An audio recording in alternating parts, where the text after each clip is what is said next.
You mentioned Secretary of War Hegseth's recent speech to all the generals and admirals.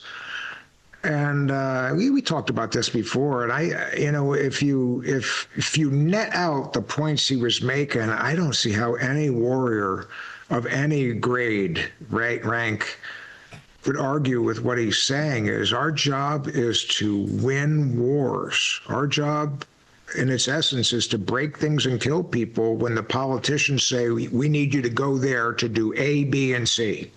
Yep.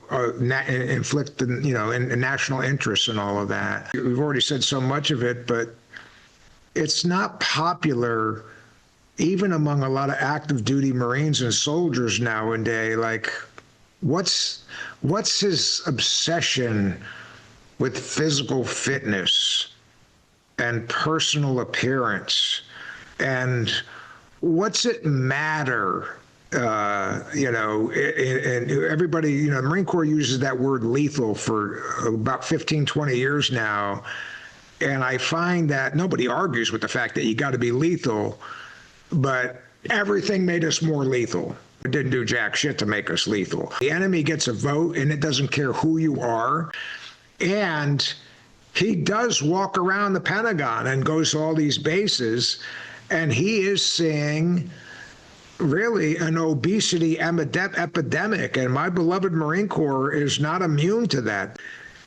There were Marines, male and female, that were at least 30 to 40 pounds overweight. I'm talking about stomachs hanging over. And while we all know that rare guy that looks like that and can max a PFT, and he can go for days in combat, most of the people that look like that, their physical conditioning mirrors what they look like.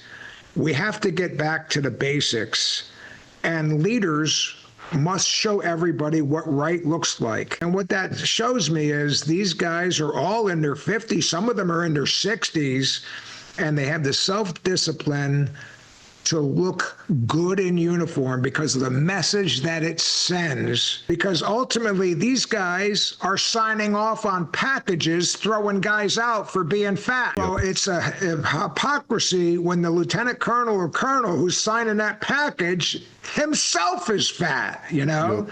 If you sign up for the military, especially in the Army and the Marine Corps Combat Arms, you're signing up for, there will be physical requirements. I do have to look the part.